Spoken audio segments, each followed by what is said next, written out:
Hello, this is On Imagination with the Healing Garden. I'm finally feeling comfortable enough to say what I need to say. We have our own perspective, we have our own story, we have our own way of seeing things, we have our own opinions. And if we don't stand up for what we believe, what we see, what our perspective is, then who will? There is no one going to bat for your perspective, just you. And we don't defend our perspective, not even a little bit. We don't defend our opinions. We don't defend our stories. We don't defend our realities. We allow anybody to come in and stomp all over it and change it to accommodate their expectations. This has a vast side effect. A vast side effect. What ends up resulting is, due to fear, we feel like we have to choose between safety and the self. So we destroy the self in exchange for safety. And this becomes a habit. This becomes our common practice. And we do it over and over again until there's nothing left of ourselves. So that by the time we're 20, 30, we don't know who we are. Some of us want more. Some of us seek growth. Some of us feel like something is up, and we follow it. And we start digging, thinking that what we're going to find is just peace. And almost every case, you end up digging and you find a lot more than you ever bargained for. I started digging in 1995. I'm supposed to tell you my story. And I think I finally know the right story to tell you. I wasn't allowed books. I wasn't allowed questions or curiosity or growth. I was told that I had to live inside of an expectations, and I couldn't do it. I refused it, and I paid for it. And it became a daily face-off between me and the man. And I won every day. I got tired of that fight, and I decided the only way to end that fight was by getting smarter than the people who insisted I play by their rules. So I started studying. But what do you study? By that point, I had already studied theater, music, art, dance, painting. I had already studied Greek mythology. I had a severe passion for it. And in Greek mythology, there is something referred to as the Muses, the 9 Muses. And I made it my business to learn about all of them. Comedy, tragedy, theater, stage, writing, reading, performance, presentation, communication, music, poetry.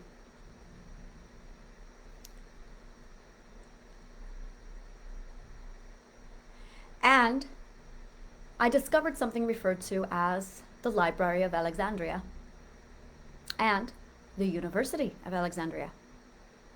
So that by the time I was 15, and it was time for me to sit down and decide, I want to get the hell out of this place. What should I study? I decided to go by Alexandria's curriculum. So I pulled out Alexandria's curriculum, and I looked at it, and I check-marked off every bit of the 9 Muses. And then I studied music theory. And then I studied philosophy. I studied mathematics. I studied geometry. I studied physics.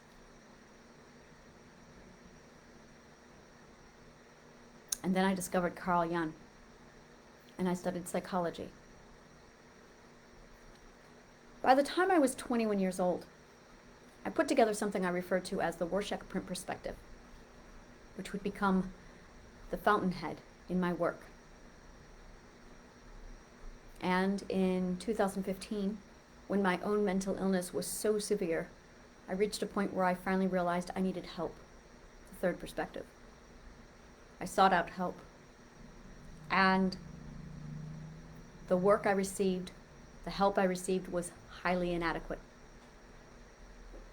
So, taking my own knowledge base, I completely redesigned everything that I was told, started from scratch, and built something that I refer to as triadic healing. I applied it to myself. And in 5 years, I corrected 5 major mental illnesses that I told were incurable. And then I did it again. And then I did it again. 3 months ago, I attended a workshop on spiral dynamics, which gave name to the work I had done. Spiral dynamics talks about the 12 stages of growth, and that's it. My triadic healing actually was the walkthrough of how to go through the 12 stages of growth. And I kept repeating triadic healing over and over again. With every completion of triadic healing, I completed a stage of growth. And then I started to do it on purpose. So that when I started my work this year, I was at stage 6. Now, I am at stage 11. And I know exactly the process required to go through triadic healing again to get me to stage 12. I started handing my work to other people, and I watched them do it as well. I created something called the Philosopher's Compass, which is the work Socrates began and never finished.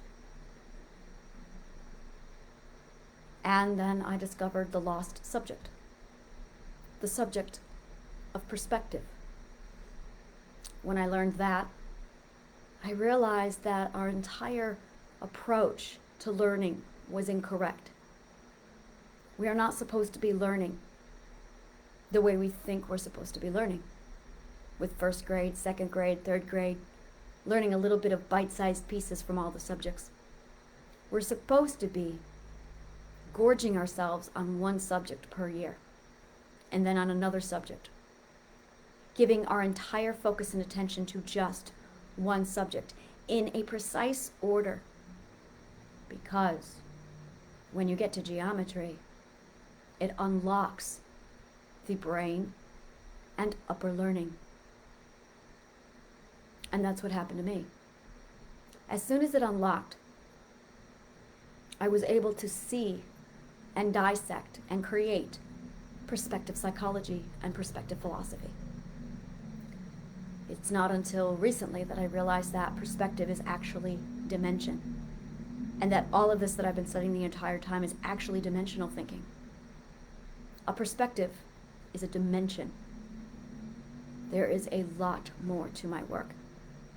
But I, being a logician, was able to pull all of the logical argument and debate and prove that my theories work. And I was able to do this pulling from physics, pulling from psychology, and pulling from logical argument and debate using philosophy. And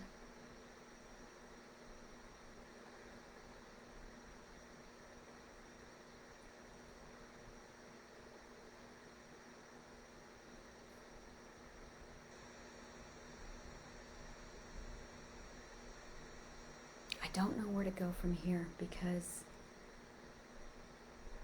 I can see what we are, I can see where we're going, and I can see how we're going to get there. And there's really not much for me to do other than to just sit back and watch it happen. It's extraordinary.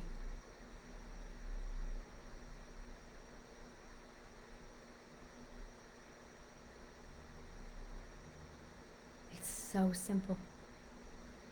It's just realizing what we are,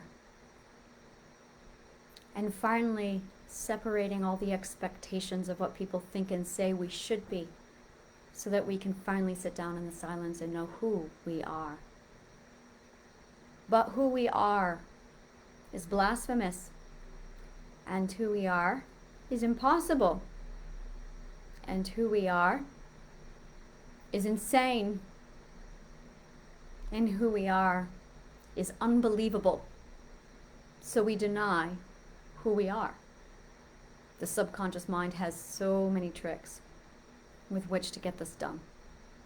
It dissociates, it creates invasive perspective, it does a lot. It creates this massive song and dance, all so we can deny our own reality and existence. Because God forbid we accept what it is we really are. Because our greatest fear is losing our network. Because for what we are, that is a death sentence. We require our network.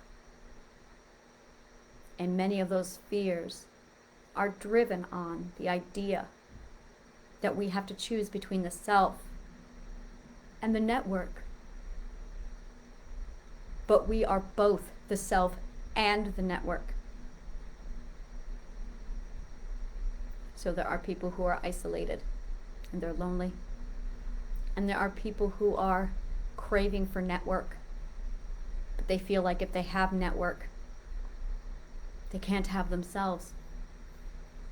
So what you need is a network that also accepts you. Not the you think you know. The you underneath the you. The part of you that even you think is crazy. That's who you really are. And it's not crazy. And when you finally bring that out, and you finally accept that your network is just as crazy as you really will stop caring what everyone else thinks.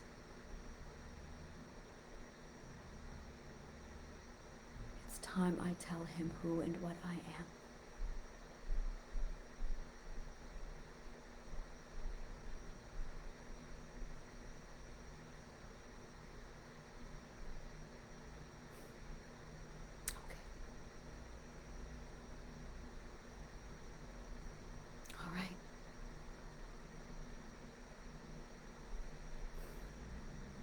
I'm looking for my network.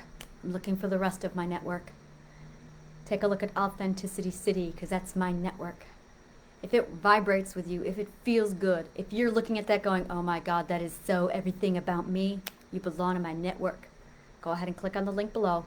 Browse the directory. Decide which part is where you need to be or where you want to be. And that's you. Thank you so much.